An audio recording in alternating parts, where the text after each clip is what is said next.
차가운 새벽 공기가 폐부를 찌르는 듯한 서울의 어느 낡은 골목 10살 남짓의 작은 소녀 김혜운이 자기 몸만 한 리어카를 힘겹게 끌고 있었다. 달아빠진 운동화는 축축한 바닥에 질척거렸고 헐렁한 외투는 가냘픈 어깨를 더욱 왜소하게 만들었다. 아이의 입에서는 가파른 숨과 함께 하얀 입김이 연기처럼 피어올랐다. 심장이 제멋대로 뛰기 시작할 때마다 혜우는 잠시 걸음을 멈추고 거친 숨을 골라야 했다. 리어케는 지난 밤사이 사람들이 무심코 버린 종이 상자와 플라스틱 병들이 위태롭게 쌓여 있었다. 그것은 소녀의 생계 수단이자 아픈 엄마를 위한 약값이며 희미하게 꺼져가는 삶의 불씨였다. 혜운의 작은 손은 이미 감각이 무뎌질 정도로 차가웠지만 쇠로 된 리어카 손잡이를 놓을 수는 없었다. 이것을 놓는 순간 엄마와 자신의 세상이 무너져 내릴 것만 같았다. 골목 끝에 다다르자 거대한 빌딩 숲이 흐릿한 새벽 안개 너머로 그 위용을 드러냈다. 그 중에서도 유독 높이 솟은 진성그룹의 본사 건물은 혜운에게 있어 다른 세상의 이야기처럼 아득하게만 느껴졌다. 저곳에는 따뜻한 방과 맛있는 음식이 가득하겠지.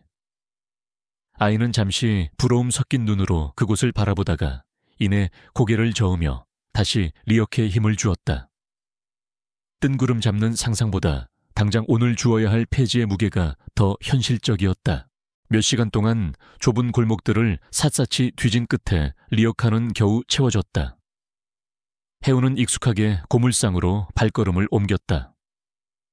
고물상 주인은 눈썹을 잔뜩 찌푸린 채 저울 눈금을 확인하더니 닳고 다른 지폐 몇 장과 동전 몇 개를 소녀의 손에 쥐어주었다.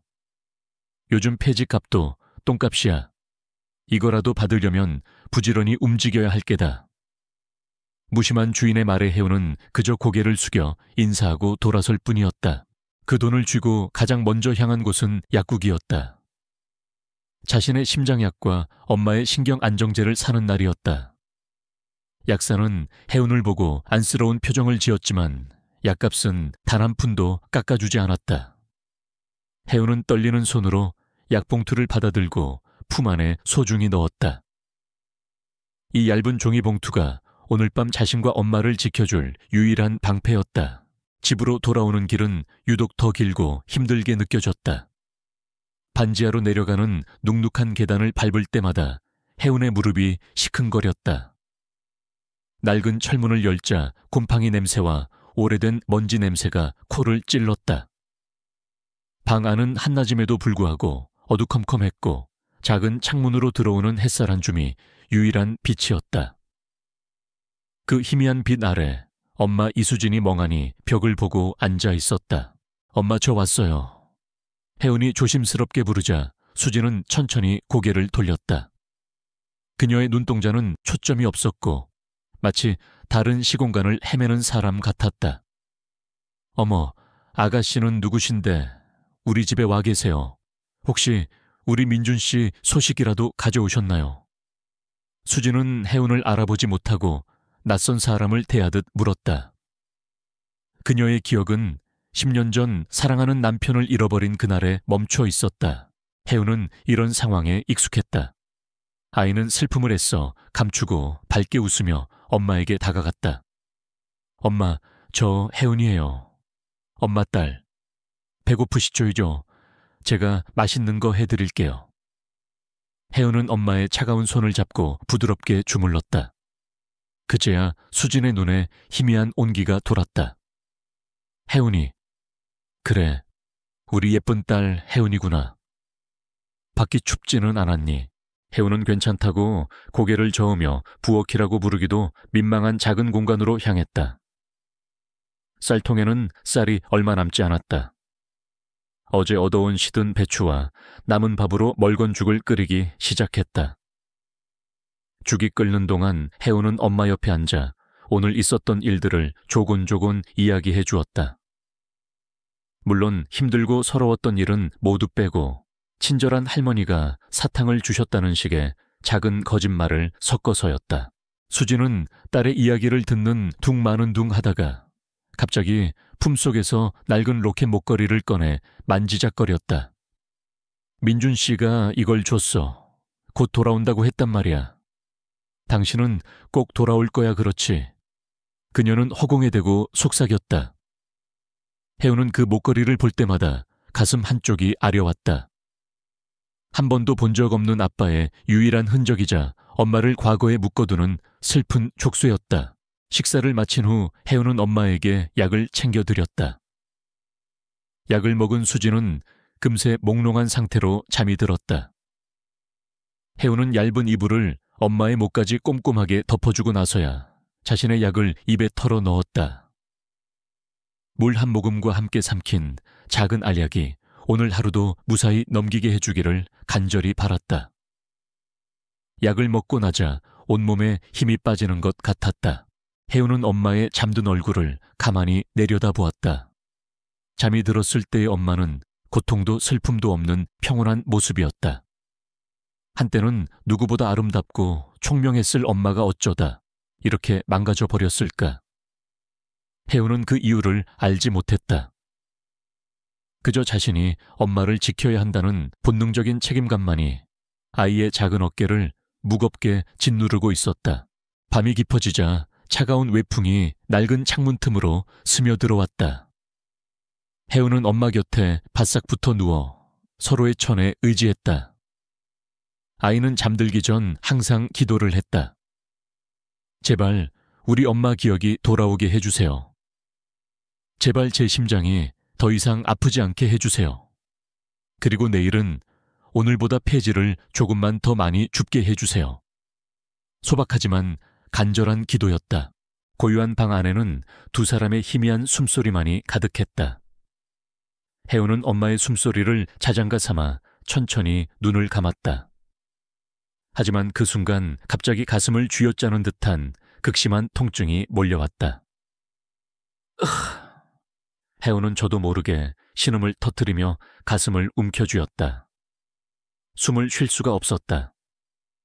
눈앞이 캄캄해지고 온몸에서 식은땀이 비 오듯 흘러내렸다.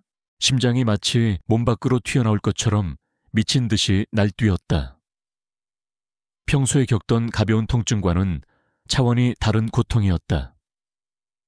이러다 죽을지도 모른다는 공포가 엄습했다.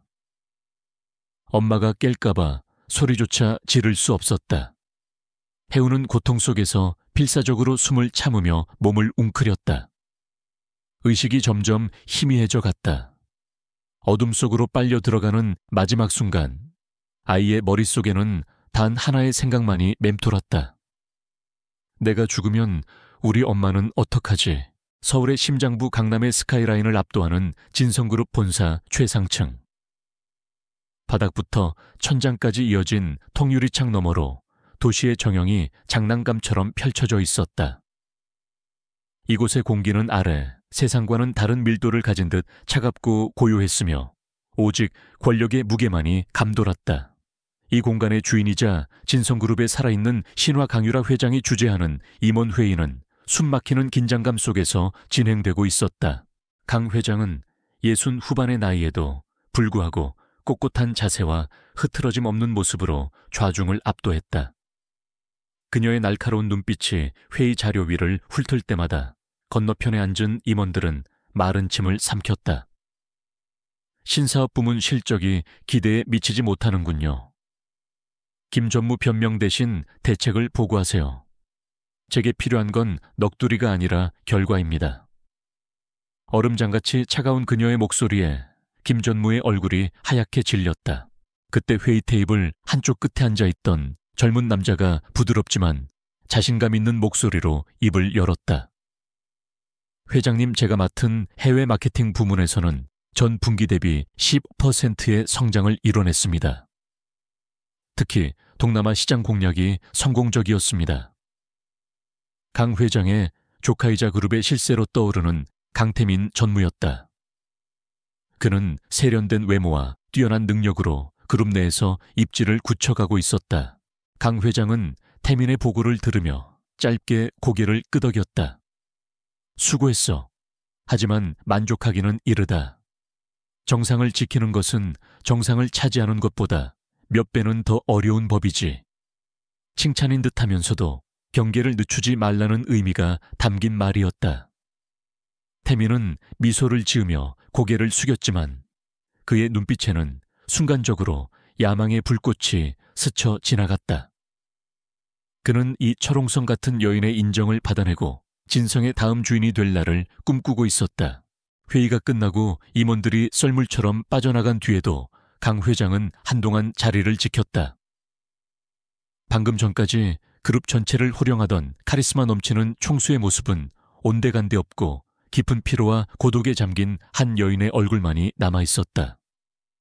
그녀는 비서가 따라주는 차를 물리고 홀로 자신의 집무실로 돌아왔다. 거대한 집무실은 최고급 가구들로 채워져 있었지만 어딘지 모르게 휑한 느낌을 주었다. 강 회장은 육중한 마호간이 책상 위에 놓인 작은 액자를 들어 올렸다. 액자 속에는 10여 년 전 모습의 젊은 남자가 환하게 웃고 있었다. 그녀의 하나뿐인 아들 강민준이었다. 아들의 얼굴을 쓸어보는 그녀의 손길은 더없이 부드러웠고 강철 같던 눈빛은 어느새 깊은 슬픔과 그리움으로 젖어들었다. 세상 모든 것을 가졌지만 단 하나뿐인 아들은 잃어버린 여인이었다. 민주는 그녀의 유일한 약점이었다. 명석한 두뇌와 따뜻한 마음을 가졌지만 아버지 없이 자란 아들은 그녀가 원하는 길을 따르지 않았다. 경영권을 잇는 대신 평범한 여자와 사랑에 빠져 모든 것을 버리고 떠나버렸다. 어머니의 인형으로 살지 않겠어요. 아들이 마지막으로 남긴 말은 그녀의 심장에 비수처럼 박혔다. 그 후로 아들의 소식은 끊겼고 풍문으로 아이까지 낳았다는 이야기만 전해 들었을 뿐이었다.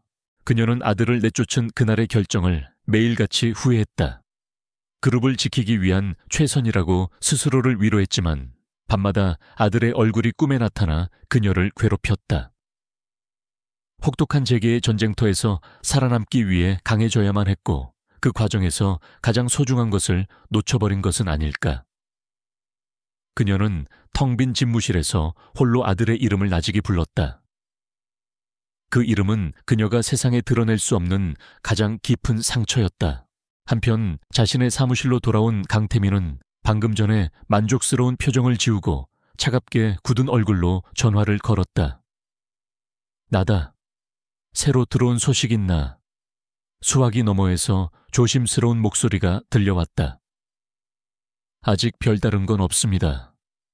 몇 년째 흔적조차 찾을 수 없습니다. 태민은 미간을 찌푸리며 말했다. 찾지 말라는 게 아니잖아. 흔적이 나타나면 내게 가장 먼저 보고하고 깨끗하게 처리하라는 뜻이야. 무슨 말인지 알겠나? 그는 오랫동안 비밀리에 사람을 시켜 사촌인 강민준의 행방을 추적해왔다.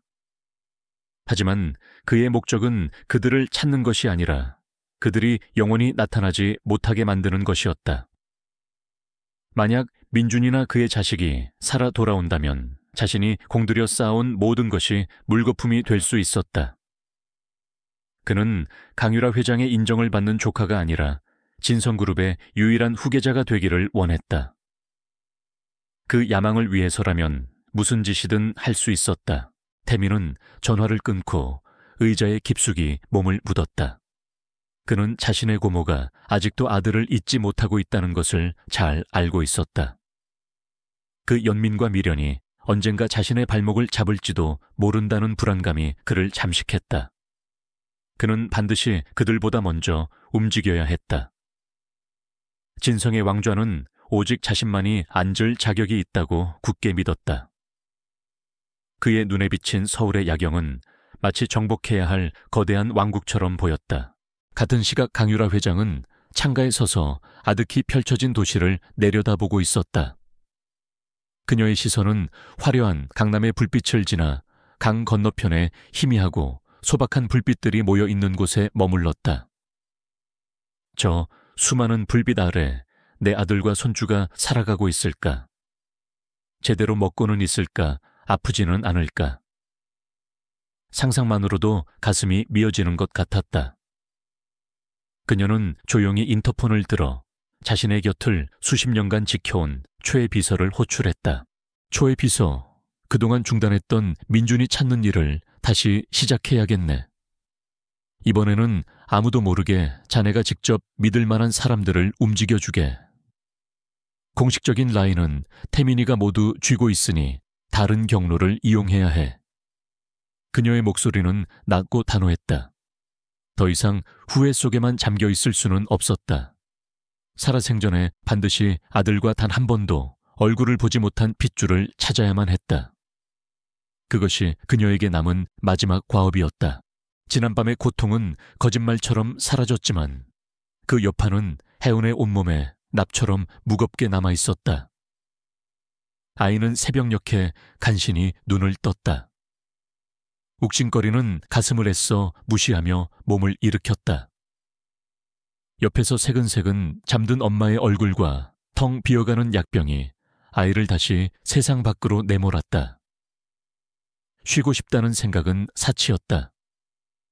오늘 벌지 못하면 내일 엄마와 자신이 먹을 약은 없었다. 혜우는 젖은 수건으로 대충 얼굴을 닦고 어제와 같은 낡은 외투를 걸쳤다. 그리고 삐걱거리는 철문을 열고 차가운 거리로 나섰다. 오늘은 평소보다 조금 더 멀리 가보기로 마음먹었다. 부자들이 사는 동네에서는 더 좋은 폐지가 나올 거라는 막연한 기대감 때문이었다. 리어카 바퀴가 달아빠진 아스팔트 위를 구르며 내는 소음이 유난히 크게 울렸다. 몇 시간을 걸어 도착한 강남은 혜은이 살던 동네와는 완전히 다른 세상이었다. 하늘을 찌를 듯한 빌딩들, 화려한 쇼윈도, 거리를 오가는 값비싼 차들. 모든 것이 위압적으로 느껴졌다. 혜은은 주눅이 들었지만 리어카 손잡이를 더욱 꽉 쥐었다. 이곳의 쓰레기통은 어쩌면 자신에게 보물상자가 될지도 모를 일이었다. 아이는 빌딩 뒷골목을 돌며 묵묵히 폐지를 주워 담기 시작했다. 하지만 도시의 변덕스러운 날씨는 가난한 소녀에게 관대하지 않았다. 전고가 지날 무렵 맑았던 하늘이 갑자기 시커먼 구름으로 뒤덮였다. 이내 장대 같은 빗줄기가 세상을 향해 무섭게 쏟아지기 시작했다. 사람들은 비명을 지르며 건물 안이나 지하철역으로 황급히 몸을 피했지만 혜운에게는 비를 피할 곳이 마땅치 않았다. 빗물은 순식간에 혜운의 옷을 전부 적셨고 차가운 기운이 뼛속까지 스며들었다. 무거워진 리어카는 자꾸만 한쪽으로 기울었고 아이는 안간힘을 쓰며 그것을 붙들었다. 바로 그때 거대한 진성그룹 본사 건물 앞에서였다. 갑자기 현기증이 몰려오며 눈앞이 아찔해졌다. 심장이 다시 제멋대로 날뛰기 시작했다. 아이는 더 이상 버틸 힘이 없었다. 짧은 신음과 함께 혜은의 손에서 리어카 손잡이가 힘없이 미끄러졌다. 와르르 소리를 내며 리어카가 넘어졌고 그동안 힘들게 모았던 폐지들이 빗물에 젖은 아스팔트 위로 어지럽게 흩어졌다. 혜은은 그대로 차가운 바닥에 쓰러졌다. 귓가에서는 빗소리와 자동차 소리가 웅궁거리며 멀어져 갔고 의식은 깊은 어둠 속으로 서서히 가라앉고 있었다. 바로 그 순간 검은색 세단 한 대가 빗줄기를 가르며 미끄러지듯 그 앞을 지나가고 있었다. 뒷좌석에는 강유라 회장이 굳은 얼굴로 창밖을 응시하고 있었다. 그녀의 머릿속은 온통 아들 민준을 찾으라는 비밀 지시를 내린 최 비서에 대한 생각으로 가득 차 있었다. 과연 흔적이라도 찾을 수 있을까? 10년이라는 세월은 너무나도 길었다. 상념에 잠긴 그녀의 눈에는 길게 쓰러진 작은 아이의 모습이 들어오지 않았다. 하지만 조수석에 앉아있던 최 비서의 눈은 달랐다. 그는 수십 년간 강 회장의 눈과 귀가 되어 온 사람이었다. 그의 날카로운 시선은 폭우 속에서 무언가 잘못되었다는 것을 즉시 감지했다. 회장님, 잠시 차를 세워야겠습니다. 그는 정중하지만 단호한 목소리로 운전기사에게 지시했다. 강 회장이 의아한 표정으로 그를 돌아보았지만 최 비서는 이미 차 문을 열고 있었다. 커다란 검은 우산이 펼쳐지며 빗줄기를 막아섰다. 최 비서는 쓰러진 혜은에게 다가가 조심스럽게 아이의 어깨를 흔들었다. 얘야, 정신 차리렴. 괜찮니? 그의 따뜻한 목소리에 혜은은 희미하게 눈을 떴다. 눈앞에 보이는 중년 남자의 얼굴이 흐릿하게 보였다. 파랗게 질린 아이의 입술과 가쁜 숨을 본 최 비서는 직감적으로 아이의 상태가 심상치 않음을 깨달았다. 그는 망설이지 않고 자신의 비싼 양복이 젖는 것도 아랑곳하지 않은 채 흩어진 페이지들을 다시 리어카에 담기 시작했다. 혜은은 그저 멍하니 그 모습을 바라볼 뿐이었다. 정신을 차린 아이가 괜찮다고 말하며 그를 말리려 했지만 최 비서는 부드럽게 웃으며 아이를 진정시켰다. 움직이지 말고 가만히 있거라. 내가 도와주마. 정리가 끝나자 최 비서는 자신의 지갑에서 두꺼운 지폐 몇 장을 꺼내 혜은의 외투 주머니에 찔러 넣어주었다. 혜은이 깜짝 놀라 손사래를 쳤지만 그는 아이의 작은 손을 꼭 잡아주며 말했다. 오늘은 이만 집에 들어가서 푹 쉬렴. 이건 아저씨가 주는 약값이라고 생각하거라. 그리고 혹시 정말 힘든 일이 생기면 여기로 연락하거라. 그는 자신의 명함을 아이의 손에 쥐어주었다. 같은 시각 진성그룹 고층 사무실에서 강태민이 창밖을 내다보고 있었다. 그는 변덕스러운 날씨를 보며 잠시 생각에 잠겨 있었다. 그때 그의 시선이 건물 앞 도로변에 멈췄다. 고모의 그림자이자 가장 믿는 신복인 최 비서가 웬 누추한 아이와 함께 있는 모습이 보였다. 그는 눈을 가늘게 떴다. 최 비서는 절대 개인적인 감정으로 움직이는 사람이 아니었다. 저 아이는 대체 누구인데 사소한 일일 수도 있었지만 태민의 예리한 의심은 그 장면을 놓치지 않았다. 그는 즉시 자신의 수에게 전화를 걸었다. 지금 본사 건물 앞에 최 비서가 만난 여자아이가 있다.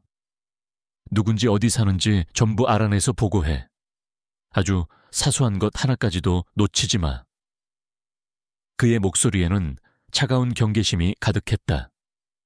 그의 제국을 위협할 수 있는 아주 작은 불씨라도 그는 미리 밟아 꺼버려야만 했다.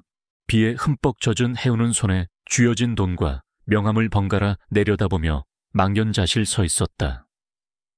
주머니 속의 돈은 한두 달치 약값을 하고도 남을 만큼 큰 금액이었다.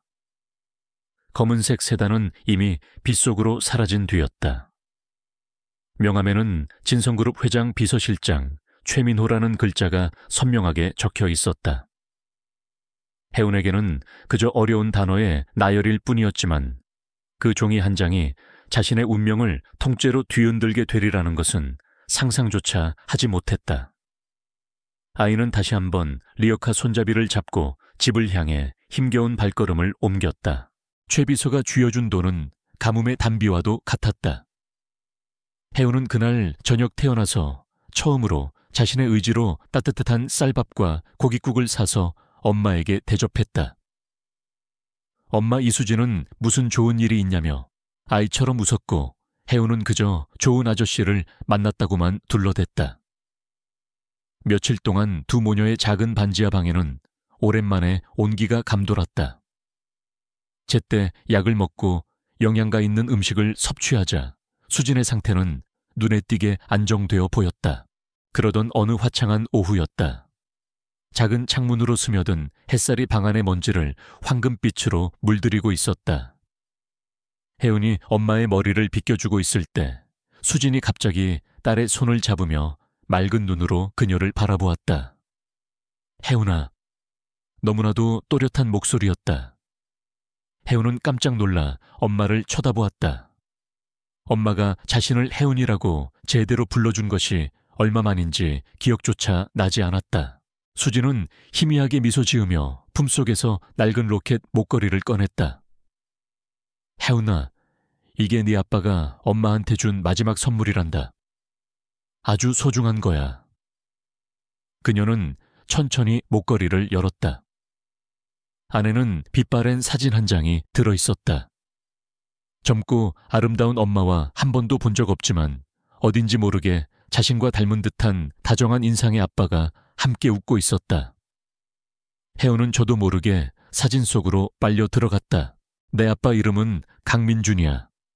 아주 따뜻하고 멋진 사람이었어. 꼭 돌아온다고 약속했는데. 수진의 눈가에 이슬이 맺혔다.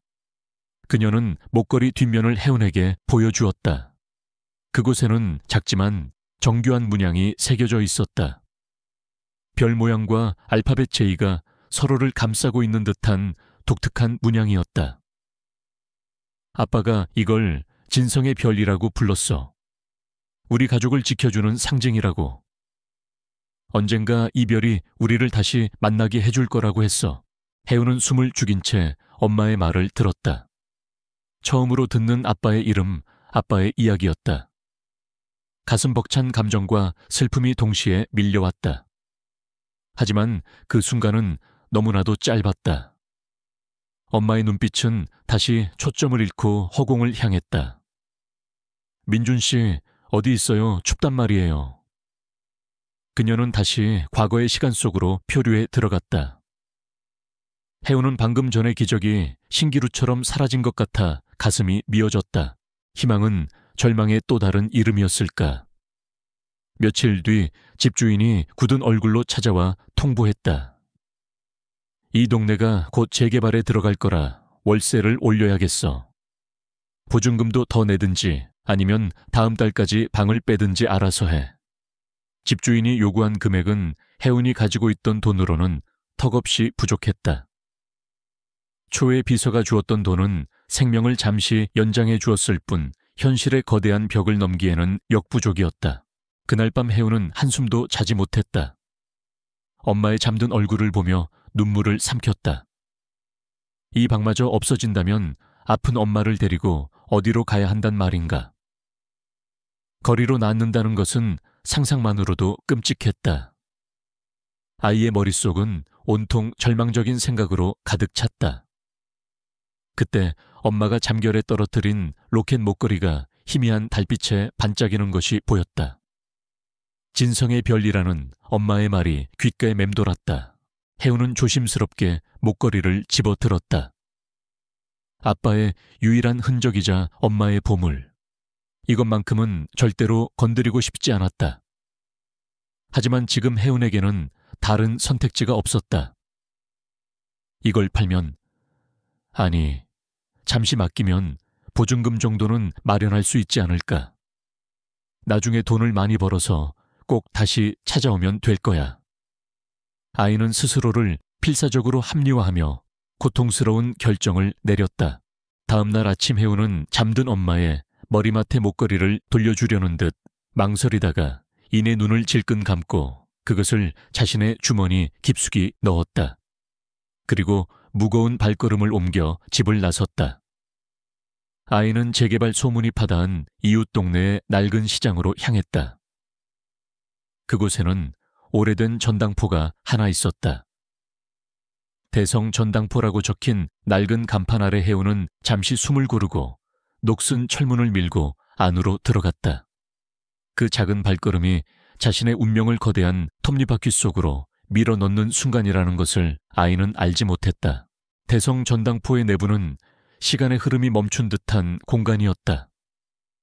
먼지 쌓인 낡은 물건들이 내뿜는 희미한 냄새와 어두침침한 조명이 뒤섞여 낯선 분위기를 자아냈다.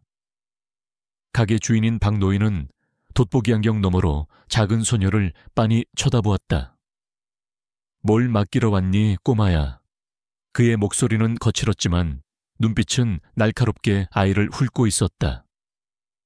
혜우는 주머니에서 떨리는 손으로 로켓 목걸이를 꺼내 조심스럽게 계산대 위에 올려놓았다. 박노인은 처음에는 시큰둥한 표정으로 목걸이를 집어들었다. 낡고 오래된 금목걸이 흔한 물건 중 하나라고 생각했다. 하지만 보석 감정용 확대경을 눈에 대고 목걸이를 자세히 들여다보는 순간 그의 표정이 미세하게 굳어졌다. 목걸이의 낡은 표면이 아니라 그 뒷면에 새겨진 작고 정교한 문양 때문이었다. 그의 숨이 순간적으로 멎었다. 그 문양은 젊은 시절 자신의 스승이었던 장인만이 새길 수 있었던 진성 가문만의 표식이었다. 스승은 생전에 진성그룹 창업주 일가의 개인적인 의뢰만을 받아 작업했고 그 기술은 누구에게도 전수되지 않았다. 이것은 단순한 낡은 목걸이가 아니었다. 진성 가문의 잃어버린 역사의 한 조각일지도 모르는 물건이었다. 박 노인은 순간적으로 솟구치는 놀라움을 능숙하게 감췄다. 그는 아무렇지 않은 척 헛기침을 하며 혜은에게 물었다. 이건 어디서 났니? 꽤 오래된 물건처럼 보이는데. 혜은은 그저 집안 대대로 내려오는 물건이라고 얼버무렸다. 아이의 절박한 눈빛을 읽은 박 노인은 잠시 생각에 잠겼다. 그는 이 물건의 진짜 가치를 말해주는 대신 아이의 딱한 사정을 해결해 줄 정도의 금액을 제시했다. 오래돼서 금값은 얼마 안 나가지만 딱하니 내가 좀 더 쳐주마. 혜우는 생각보다 많은 액수에 안도하며 몇 번이고 고개를 숙여 감사 인사를 했다. 박 노인은 돈을 건네며 말했다. 석 달 안에 찾아가지 않으면 내 마음대로 처분할 거다. 그러니 돈이 생기면 바로 와서 찾아가거라. 그는 왠지 이 목걸이를 자신의 손으로 팔아넘기고 싶지 않았다. 혜은이 전당포를 떠나자마자 박 노인은 육중한 철문을 안에서 걸어 잠갔다. 그의 머릿속은 복잡하게 돌아가기 시작했다. 이 목걸이는 엄청난 부를 가져다 줄 수도 혹은 끔찍한 재앙을 불러올 수도 있었다.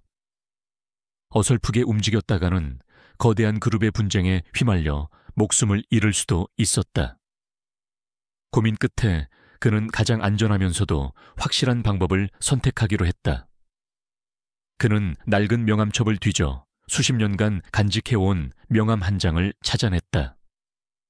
과거에 작은 인연이 있었던 진성그룹 회장의 충직한 비서 최민호 실장의 명함이었다. 같은 시각 진성그룹 본사에서 최민호 비서실장은 걸려온 낯선 번호의 전화를 받았다. 수화기 너머로 들려오는 늙은 남자의 목소리는 조심스러웠지만 확신에 차 있었다. 박 노인은 자신이 누구인지 밝히고 오늘 한 여자아이가 맡긴 로켓 목걸이에 대해 설명했다. 특히 진성의 별 문양에 대해 상세하게 묘사했을 때 초의 실장의 얼굴은 급격히 굳어졌다.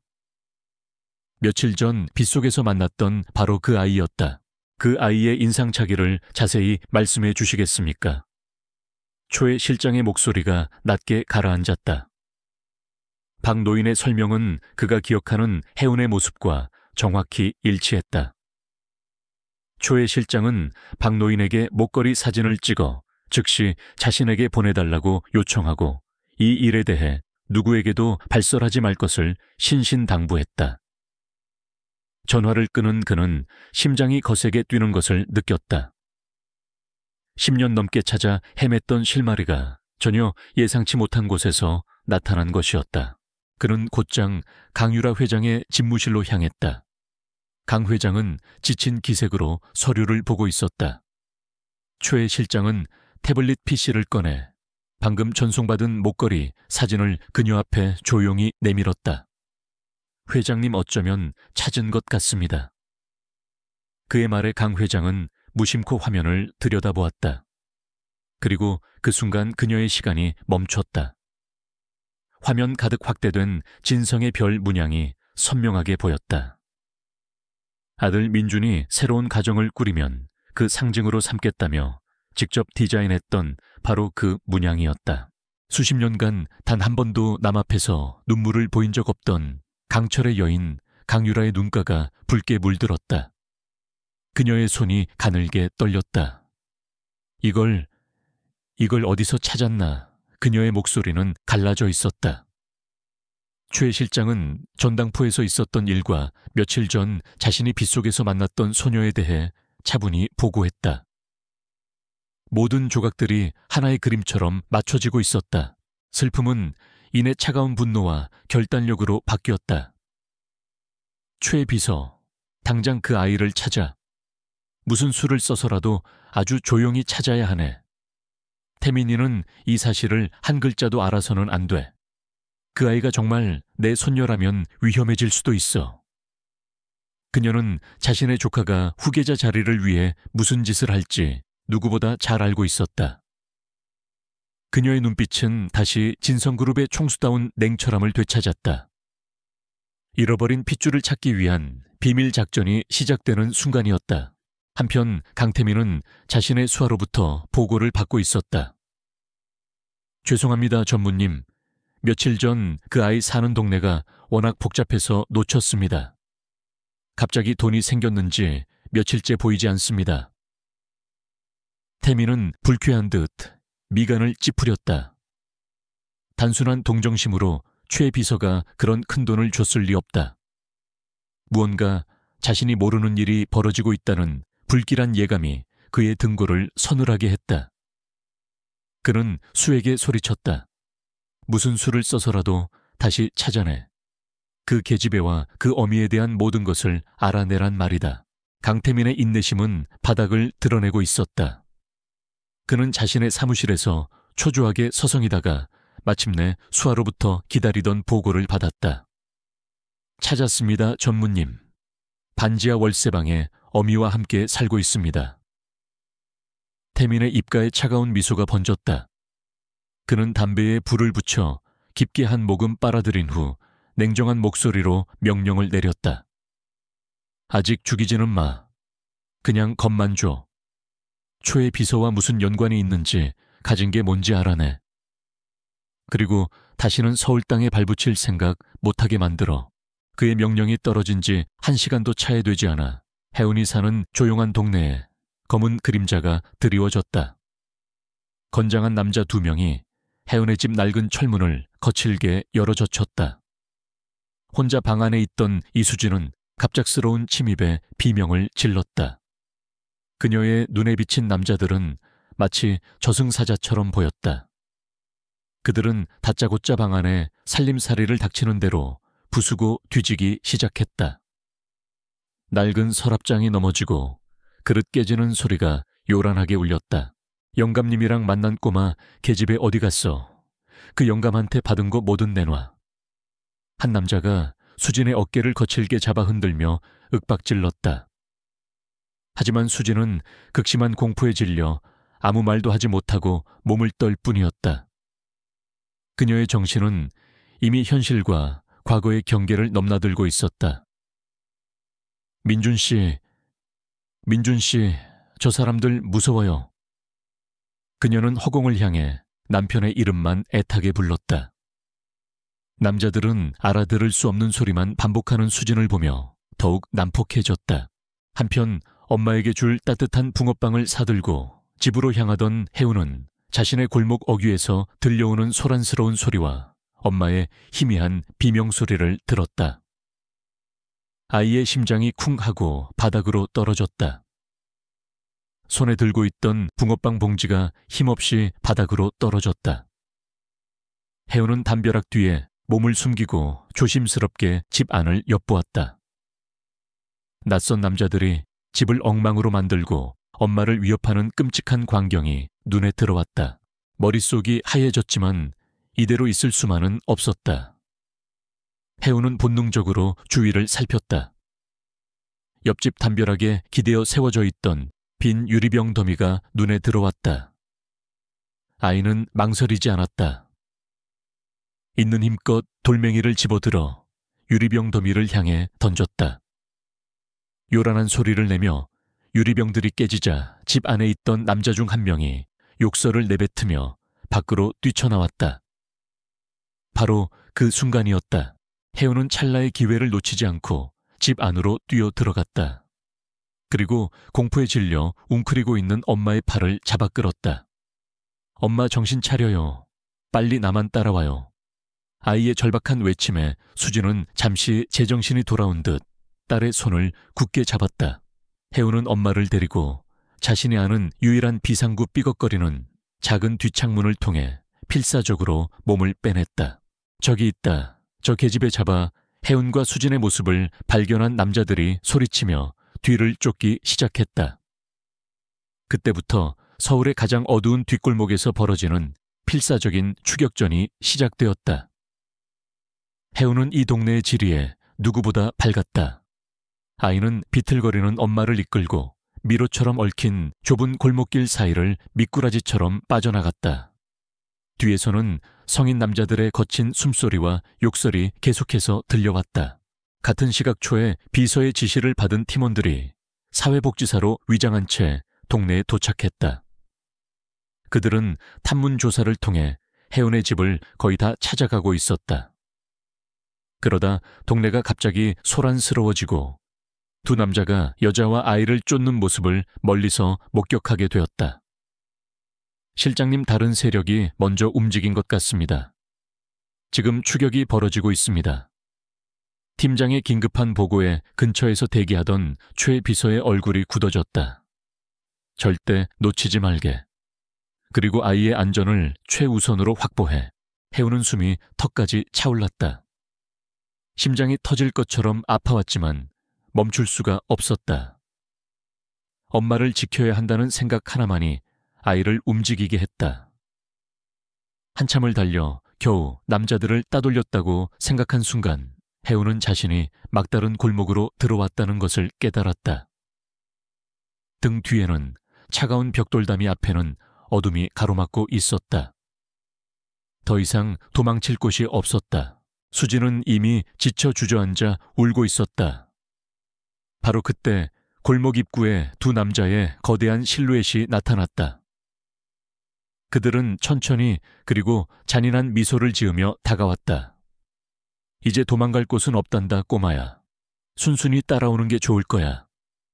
절망적인 상황 속에서 해우는 겁에 질린 엄마의 앞을 두 팔로 막아서며 잡히지 않으려는 새끼 고양이처럼 상대를 맹렬하게 노려보았다. 막다른 골목의 공기는 절망의 무게로 가득 차 있었다. 다가오는 남자들의 그림자가 해운과 수진을 집어삼킬 듯이 길게 늘어졌다.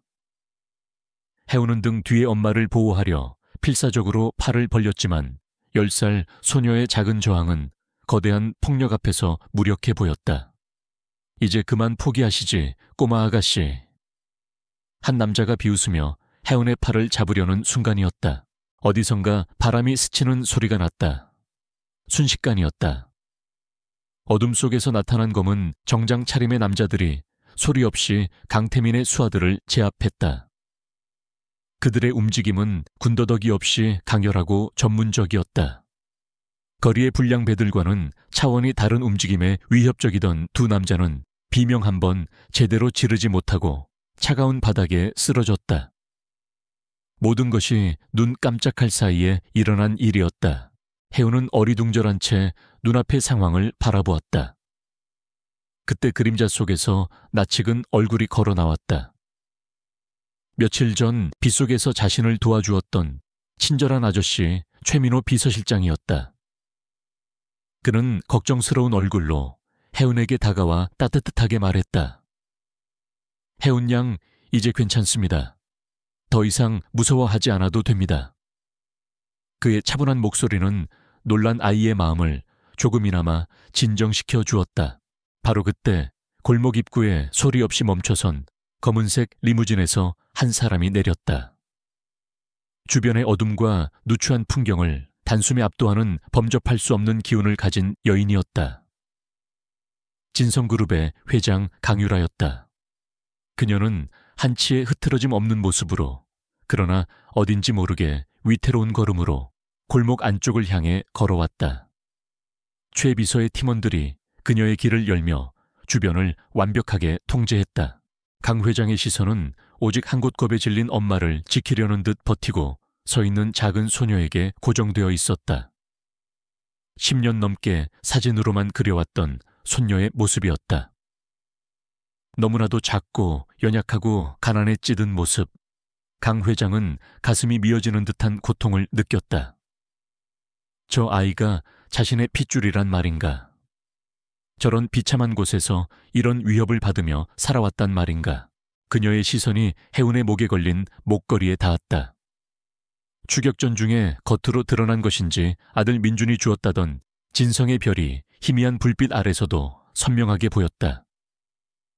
그리고 해운이 엄마를 감싸 안으려 팔을 움직이는 순간 걷어 올라간 소매 아래로 드러난 손목의 작은 점이 그녀의 눈에 박혔다. 별 모양의 희미한 붉은 반점. 그것은 아들 민준에게도 있었던 집안 대대로 내려오는 희귀한 모반이었다. 모든 의심과 불확실성이 사라지는 순간이었다. 하지만 마지막 확인이 필요했다. 그때 바닥에 주저앉아 공포에 떨던 이수진이 천천히 고개를 들었다. 그녀의 흐릿한 시야에 강유라의 얼굴이 들어왔다. 그 순간 굳게 닫혀있던 기억의 수문이 터져나왔다. 아들을 자신에게서 떼어놓으려 했던 냉정한 얼굴, 사랑하는 사람을 잃게 만든 원망의 얼굴이었다. 수진의 입술이 가늘게 떨렸다. 민준 씨, 어머님. 현실감 없는 목소리가 갈라지며 터져나왔다. 어머님이라는 그 한마디는 강유라의 심장을 관통하는 화살과도 같았다. 수십 년간 굳건하게 쌓아 올렸던 이성과 냉철함의 성벽이 와르르 무너져 내렸다. 그녀는 더 이상 진성그룹의 총수가 아니었다. 잃어버렸던 손녀와 며느리를 비로소 마주하게 된 한 명의 할머니이자 시어머니일 뿐이었다. 강 회장의 눈에서 뜨거운 눈물이 쉴 새 없이 흘러내렸다. 그녀는 떨리는 손을 뻗어 해운을 향해 다가갔다. 그 손길은 평생 누구에게도 보여준 적 없는 연약함과 간절함으로 가득 차 있었다. 아가, 내 아가. 목이 메어 더 이상 말을 잇지 못했다. 해운은 눈앞의 모든 상황이 꿈처럼 느껴졌다. 자신을 아가라고 부르며 눈물 흘리는 낯선 할머니의 모습에 아이는 그저 멍하니 서 있을 뿐이었다. 차갑고 어두운 골목 안에서 세 여자의 기구한 운명이 비로소 눈물과 함께 뒤섞이고 있었다. 어두운 골목길에서의 눈물 젖은 재회 이후 해운과 수진의 세상은 하루아침에 뒤바뀌었다. 두 사람은 진성그룹이 운영하는 이 VIP 병원의 가장 안쪽 특실로 옮겨졌다. 해운은 국내 최고의 심장 전문의에게 진료를 받았고 시급한 수술 일정이 잡혔다. 수진 역시 최고의 신경정신과 의사들의 보살핌 아래 안정을 되찾기 시작했다. 삭막했던 반지하 방의 곰팡이, 냄새 대신 깨끗한 시트와 소독약 냄새가 그들의 새로운 일상이 되었다. 강유라 회장은 그룹의 모든 업무를 뒤로하고 병실을 지켰다. 그녀는 생전 처음으로 누군가를 위해 사과를 깎고 서툰 솜씨로 손녀의 머리를 빗겨주었다. 그러나 해운과 수진을 바라보는 부드러운 눈빛 뒤편에서는 아들을 잃게 만든 자들을 향한 차가운 분노가 들끓고 있었다. 그녀는 최 비서에게 붙잡은 강태민의 수하들을 직접 신문하라고 지시했다. 그들의 입에서 나온 자백은 예상대로였다. 모든 일은 강태민의 지시였다. 결정적인 증거는 이수진의 기억 속에서 나왔다. 전문적인 치료와 안정된 환경 덕분에 그녀의 흐릿했던 기억은 조금씩 제 모습을 찾아가기 시작했다. 그녀는 눈물을 흘리며 남편 민준의 마지막 모습을 회상했다. 중요한 지방 출장을 다녀오겠다며 집을 나섰고 그것이 마지막이었다. 며칠 뒤 낯선 남자들이 찾아와 당장 이곳을 떠나지 않으면 아이의 목숨도 위험할 것이라고 협박했다. 그 충격으로 그녀의 기억은 부서져 내렸던 것이다. 최 비서의 조사팀은 수진의 증언을 토대로 10년 전 강민준의 행적을 다시 파고들었다. 그리고 마침내 끔찍한 진실을 발견했다. 강원도의 한적한 국도에서 있었던 의문의 교통사고. 당시 경찰은 단순한 운전 미숙으로 인한 추락사고로 종결했지만 사건 파일 곳곳에는 석연치 않은 점들이 가득했다. 최 비서팀은 당시 사건을 담당했다가 의문스럽게 사직한 늙은 형사를 찾아냈고 그의 입에서 충격적인 증언을 확보했다. 그 사고 위에서 압력이 내려와서 억지로 덮은 겁니다. 피해자 차량 브레이크에서 조작 흔적이 발견됐었죠. 상대 차량 운전자는 진성의 경쟁사였던 태영건설 회장의 조카였습니다. 태영건설은 당시 진성그룹과 차세대 에너지 사업권을 두고 치열하게 다투던 라이벌이었다. 후계자를 제거하여 진성그룹의 타격을 주려 했던 것이다. 심장이 멎는 듯한 고통과 함께 강 회장의 머릿속에 마지막 퍼즐 조각이 떠올랐다. 그녀는 그 당시 태영건설과의 분쟁을 강태민에게 일임했었다. 그리고 태민은 놀라울 정도로 손쉽게 태영건설의 양보를 받아내며 자신의 능력을 입증했었다. 이제 와서 돌이켜보니 모든 것이 명확해졌다. 최 비서가 내민 마지막 보고서는 그 추측에 쐐기를 박았다. 태영건설의 비자금 장부 사본이었다. 그곳에는 K전무 사촌 사고묵인 조건사업권 양도라는 끔찍한 문구가 적혀 있었다. 강태민은 사촌의 죽음을 알고 있었다. 아니, 그는 사촌의 죽음을 자신의 권력을 위한 거래 수단으로 이용했던 것이다. 강유라 회장의 두 눈에서 불꽃이 터져 나왔다. 슬픔은 이미 지독한 분노로 변해 있었다. 태민이, 그 짐승만도 못한 놈. 그녀의 목소리는 얼음보다 차가웠다. 이제 복수의 시간이었다. 그녀는 더 이상 슬퍼하는 어머니나 할머니가 아니었다. 아들의 원한을 갚으려는 냉혹한 심판자였다. 그녀는 최 비서에게 일련의 명령을 내렸다. 그 목소리에는 단한치의 감정도 섞여 있지 않았다. 그룹의 모든 감사팀을 동원해 강태민 전무가 지난 10년간 손댄 모든 프로젝트 계좌, 서류 하나까지 샅샅이 뒤져. 뭔지 한 톨이라도 찾아내. 그리고 법무팀은 민준이 사건 재수사를 위한 모든 준비를 시작해. 이번 전쟁은 진성그룹의 명운을 걸고 시작하는 거다. 그날 이후 진성그룹 내부에 보이지 않는 피바람이 불기 시작했다. 강태민의 사무실에는 특별감사팀이 들이닥쳤고 그의 모든 결제 권한이 정지되었다. 그가 추진하던 대형 프로젝트들은 전면 보류되었으며 그의 법인카드는 정지되었다. 어제까지 그에게 충성을 맹세하던 임원들은 전화를 받지 않거나 그를 피하기 시작했다. 강태민은 자신의 제국이 순식간에 무너져 내리는 것을 속수무책으로 지켜봐야 했다. 그는 고모가 모든 것을 알았다는 사실을 깨달았다. 사냥꾼이 이제 사냥감이 된 순간이었다. 진성그룹의 심장부인 이사회 회의실에는 폭풍전야와 같은 긴장감이 감돌았다. 궁지에 몰린 강태민은 마지막 발악을 준비하고 있었다. 그는 자신을 따르는 이사들을 규합하여 긴급 이사회를 소집했다. 그의 계획은 강유라 회장이 오랫동안 잃어버렸던 가족을 찾은 충격으로 정상적인 경영 판단이 불가능한 상태라며 회장 해임안을 통과시키는 것이었다. 그는 이사진 앞에서 유창하고 안정적인 목소리로 연설을 시작했다. 존경하는 이사 여러분, 지금 우리 진성그룹은 전례 없는 위기에 직면해 있습니다. 강유라 회장님께서는 개인적인 사정으로 인해 그룹의 미래를 이끌어가기 어려운 상태에 이르렀습니다. 이럴 때일수록 우리에겐 냉철하고 강력한 리더십이 필요합니다. 그의 말에 매수된 몇몇 이사들이 동조하며 고개를 끄덕였다. 태민은 승리를 예감하며 회심의 미소를 지었다. 바로 그가 해임안에 대한 표결을 제안하려던 순간이었다. 굳게 닫혀있던 회의실의 육중한 문이 양쪽으로 활짝 열렸다. 강유라 회장이 얼음처럼 차가운 얼굴로 들어섰다. 그녀의 등장은 모든 소음을 단숨에 잠재웠다. 그녀의 곁에는 최 비서와 법무팀이 그림자처럼 따르고 있었다. 강 회장은 태민을 지나쳐 이사회 의장석 자신의 자리에 앉아 좌중을 둘러보았다. 내 자리에서 무슨 짓들을 하고 있는 건가?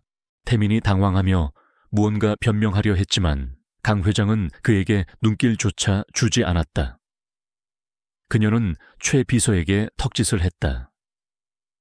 회의실의 대형 스크린이 켜지고 강태민의 이름이 적힌 해외 페이퍼 컴퍼니의 계좌 내역과 자금 흐름도가 나타났다. 수백억 원에 달하는 비자금 조성 혐의, 협력업체로부터의 뇌물 수수 증거, 그리고 이 자리에 앉아있는 몇몇 이사들에게 건네진 검은 돈의 기록까지. 모든 것이 명백한 증거로 화면에 펼쳐졌다. 이건 모함입니다. 조작된 자료입니다. 태민이 소리쳤지만 그의 편에 섰던 이사들의 얼굴은 이미 사색이 되어 있었다. 강 회장은 싸늘하게 말했다. 아직 시작도 하지 않았다. 화면이 바뀌었다. 10년 전 강민준의 교통사고 현장 사진과 부실한 경찰 수사 기록, 그리고 당시 사건을 덮으라고 압력을 받았다는 전직 형사의 영상 증언이 재생되었다. 회의실은 충격으로 술렁이기 시작했다. 마지막으로 태영건설의 비밀 장부 사본이 화면을 가득 채웠다. 사촌 강민준의 사고를 묵인하는 조건으로 사업권을 양도한다는 내용에 서명한 강태민의 친필 사인이 선명했다. 더 이상 그 누구도 태민을 변호하지 않았다. 그는 자신의 탐욕을 위해 사촌의 죽음을 팔아넘긴 파렴치한 배신자였다. 그는 이성을 잃고 발악했다. 거짓말이야. 저 늙은이가 날 몰아내려고 꾸민 짓이라고. 바로 그때 회의실 문이 다시 한번 조용히 열렸다. 며칠 전 심장 수술을 받아 아직 회복 중인 혜운이 간호사의 부축을 받으며 안으로 들어섰다. 창백한 얼굴이었지만 아이의 눈빛은 놀랍도록 굳건했다. 모든 이사들의 시선이 작은 소녀에게로 향했다. 혜운은 거대한 회의 테이블을 지나 할머니의 곁으로 걸어갔다. 그리고 떨리지 않는 맑은 목소리로 입을 열었다. 저는 아주 오랫동안 춥고 배고프게 살았어요. 엄마는 항상 아팠어요. 아이는 비즈니스나 법률 용어를 쓰지 않았다. 그저 자신이 겪었던 삶을 담담하게 이야기했다. 어느 날 무서운 아저씨들이 찾아와서 엄마를 아프게 했어요. 저기 있는 저 아저씨가 보낸 사람들이라고 했어요. 혜운의 작은 손가락이 정확하게 강태민을 향했다. 그 어떤 법적 증거보다도 더 강력한 피해자의 살아있는 증언이었다. 모든 것이 끝났다. 강태민의 얼굴에서 모든 핏기가 사라졌다. 그는 공포에 질려 뒷걸음질 치다가 돌아서서 출구를 향해 미친 듯이 달려갔다. 하지만 그가 문을 열었을 때 그를 기다리고 있는 것은 밖에서 대기하고 있던 형사들이었다. 강태민 씨 살인교사 및 특정경제범죄 가중처벌 법상 횡령 혐의로 긴급 체포합니다. 당신은 변호사를 선임할 수 있으며. 형사가 미란다 원칙을 고지하는 동안 태민은 짐승처럼 울부짖으며 끌려나갔다. 강 회장은 그 모습을 끝까지 차갑게 지켜보았다. 마침내 길고 길었던 복수가 끝나는 순간이었다. 강태민의 몰락과 함께 진성그룹을 휘감았던 피비린내 나는 폭풍이 지나가고 6달의 시간이 흘렀다. 계절은 차가운 겨울을 지나 따스한 봄을 맞이하고 있었다. 강유라 회장의 개인 저택 정원에는 눈부신 햇살 아래 목련이 활짝 피어 향기를 흩날렸다. 그 꽃나무 아래에서 말끔한 교복을 입은 김혜운이 나비를 쫓아 즐겁게 뛰어놀고 있었다. 몇 달 전까지만 해도 죽음의 문턱을 오갔던 아이라고는 믿기지 않을 만큼 혜운은 건강해져 있었다. 성공적으로 끝난 심장 수술은 아이에게 새로운 삶을 선물했다. 이제 더 이상 가파른 숨을 몰아쉬지 않았고 창백했던 뺨에는 건강한 혈색이 돌았다. 난생 처음 가본 학교에서 새로운 친구들을 사귀고 매일 새로운 것을 배우는 기쁨에 아이의 얼굴에서는 웃음이 떠나질 않았다. 정원 벤치에 앉아 그런 딸의 모습을 바라보는 이수진의 얼굴에는 평온한 미소가 감돌았다. 그녀의 눈은 더 이상 과거의 안개 속을 헤매지 않았다. 꾸준한 치료와 따뜻한 보살핌 속에서 그녀의 부서졌던 기억의 조각들은 천천히 제자리를 찾아갔다. 물론 10년이라는 긴 세월이 남긴 상처가 하루아침에 아물 수는 없었지만 그녀는 더 이상 과거의 유령에 갇혀 있지 않았다. 어머님 혜운이가 저렇게 밝은 아이인 줄 미처 몰랐어요. 수진이 곁에 다가온 강유라 회장에게 부드럽게 말했다.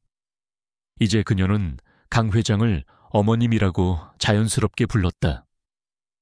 강 회장은 혜운을 바라보며 온화하게 웃었다. 원래 저 아이가 있어야 할 자리 저 아이가 누렸어야 할 행복이었지. 너무 오랫동안 우리가 빼앗고 있었던 게야. 그녀의 목소리에는 깊은 회한과 미안함이 묻어 있었다. 철의 여인이라 불리던 강유라 회장은 지난 몇 달간 놀랍게 변해 있었다. 물론 회사에서의 그녀는 여전히 냉철한 총수였지만 가족들 앞에서는 그저 평범한 할머니일 뿐이었다. 그녀는 평생 해본 적 없던 요리를 배우고 손녀의 학예회에 참석하며 이전에는 느껴보지 못했던 소소한 행복들을 배워나가고 있었다. 잃어버린 아들이 그녀에게 가르쳐주려 했던 것 기업이라는 제국보다 가족이라는 작은 우주가 더 소중하다는 것을 비로소 깨닫고 있었다. 그날 오후 세 사람은 처음으로 함께 강민준이 잠들어 있는 추모공원을 찾았다.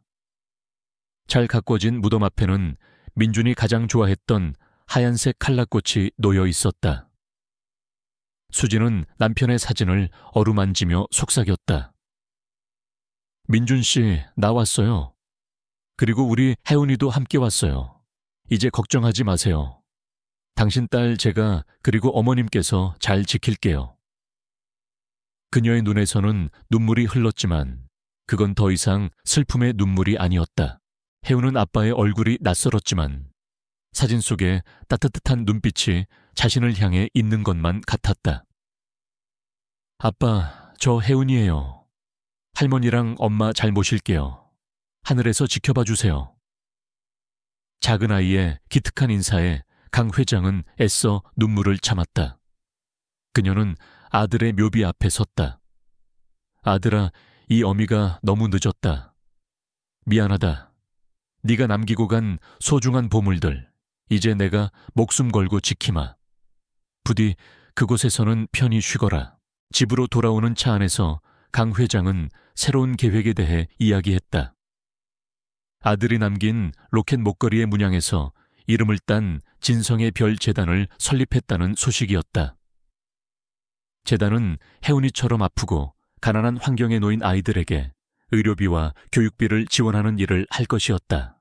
그것은 아들을 기리는 동시에 손녀에게 진 빚을 사회에 갚아나가는 그녀만의 방식이었다. 저녁이 되자 저택의 넓은 서재에는 따뜻한 불이 켜졌다.